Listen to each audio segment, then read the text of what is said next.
حضرت عیسیٰ علیہ السلام تو اللہ میاں کے بیٹے تھے، ان کو تو وفات ہی نہیں ہونی چاہیے، تو وہ ان کے لیے الگ مصیبت بن گئی. یہودی یہ سمجھے حضرت عیسیٰ علیہ السلام کی وفات ہو گئی. اہل ایمان اللہ تعالیٰ کی کتاب کی روشنی میں یہ عقیدہ رکھتے ہیں کہ حضرت عیسیٰ علیہ السلام آسمان پر اٹھائے گئے.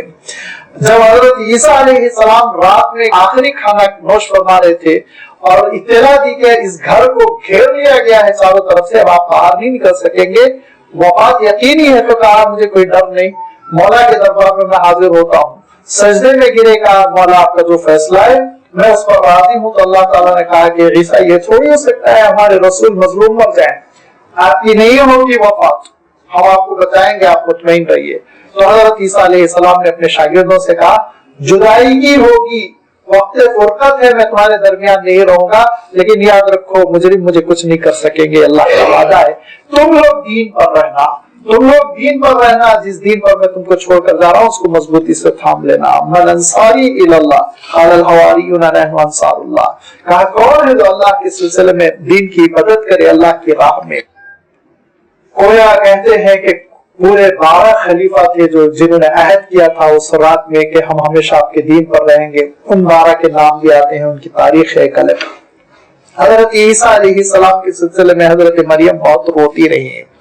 حضرت مریم کو یہ احساس تھا کہ میرے بیٹے کو سولی دے دی گئی، لہذا حضرت مریم نے اپنی بہن حضرت یحییٰ کی والدہ کو لے کر کہا کہ عائشہ وہاں جاتے ہیں ہم، اور ہم کوشش کرتے ہیں کہ ان کی لاش کو لے کر ان کو ہم تدفین کر دیں. ان کی جو شریعت موسوی ہے اس کی روشنی میں میرے بیٹے کی بے گورو کفن لاش لٹک رہی ہے. لہذا رات کے اندھیرے میں ڈرتے ڈرتے وہاں وہ گئی. وہاں جانے کے بعد قریب میں جب پہنچی تو حضرت جبرائیل امین آئے اور انہوں نے کہا کہ آپ کا بیٹا محفوظ ہے، آپ کے بیٹے کی وفات نہیں ہوئی ہے، آپ تشریف لے جائیں، آپ کا بیٹا آسمانوں پہ محفوظ ہے. اس کے بعد 6 سال حضرت بی بی مریم بقید حیات رہی، اور 6 سال، اور اس کے بعد حضرت بی بی مریم کی بھی وفات ہو گئی. تو یہ فاختلف الاحزاب من بینہم، لوگوں کے درمیان اختلاف ہو گیا. بعض لوگوں نے سمجھا وفات ہو گئی، بعض لوگ سمجھتے ہیں وفات نہیں ہوئی، خدا کا بیٹا ہے، بعض لوگ سمجھتے ہیں کہ اللہ تعالیٰ کے نبی اور رسول بندے اور آسمان پر اٹھائے گئے. فرمایا فویل للذین کفروا من مشہد یوم عظیم، تباہی ہے اہل کفر کے لیے جنہوں نے مخالفت کر کے حضرت عیسیٰ علیہ السلام کو سولی تک پہنچانے کی کوشش کی، ان کے لیے تباہی ہے. اس دن جس دن حشر عظیم برپا ہوگا، عظیم دن، سب کے سب جو جمع کر دیے جائیں گے. اسماعیلہم وابصر، کتنے یہ بہرے اور کتنے اندھے ہیں. یوم یاتوننا، کہ ہمارے دربار میں حاضر ہوں گے اور اس کا ان کو ڈر نہیں ہے. لیکن الظالمون فی ضلال مبین، بلکہ یہ ظالم کھلی ہوئی گمراہی میں. وانذرہم یوم الحسرہ، آپ ان کو آگاہ کر دیجئے، بتا دیجئے حسرت کے دن کے بارے میں. اذ قضی الامر، جب کہ فیصلہ ہو چکا ہوگا. وہم فی غفلۃ وہم لا یؤمنون، یہ غفلت میں پڑے ہوئے ہیں اس دن کے سلسلے میں، یہ ایمان نہیں قبول کرتے. یوم الحسرہ، حسرت کا دن کیا ہوگا؟ روایتوں کے مطابق جن کو جنت میں جانا ہے وہ جنت میں جا چکے ہوں گے، اور یہ فرعون، حامان اور نمرود، ابو جہل، ابو لہب ہمیشہ کے لیے جہنم میں چھوڑ دیے جائیں گے. تو وہ بہت ہی حسرت سے جنت کا تصور کریں گے، جنت کی طلب کریں گے. یہ یوم الحسرہ ہے. اور حضور اکرم صلی اللہ علیہ وسلم ارشاد فرماتے ہیں جنتیوں کو بھی ایک حسرت ہوگی. فرمایا جنتیوں کو بھی حسرت ہوگی. تو صحابہ نے کہا اللہ کے رسول جنتیوں کو کیوں حسرت ہوگی؟ تو جنتی اس دن حسرت کریں گے، کاش 6 گھنٹے 7 گھنٹے دعوتوں میں برباد نہ کیا ہوتا، سجدے کیا ہوتا، اتنا اجر مل رہا ہے ایک ذکر پر، زیادہ سے زیادہ نیکی کیا ہوتا. یہ حسرت کریں گے. یہ آپ صلی اللہ علیہ وسلم ارشاد فرماتے ہیں یہ یوم الحسرت ہوگا جبکہ فیصلہ ہو چکا ہوگا. اور لیکن لوگ ہے کہ غفلت میں پڑے ہوئے. انا نحن نرث الارض، ہم ہیں زمین کے مالک. اب اس کے بعد سے کوئی زمین کا لینڈ لارڈ نہیں رہ جائے گا، ہم مالک رہیں گے. ومن علیہا، جو کچھ زمین پہ سب کے ہم مالک رہیں گے. وإلینا یرجعون، ہماری طرف ساری چیزیں لوٹائی جائیں گی. وآخر دعوانا ان الحمد للہ رب العالمین.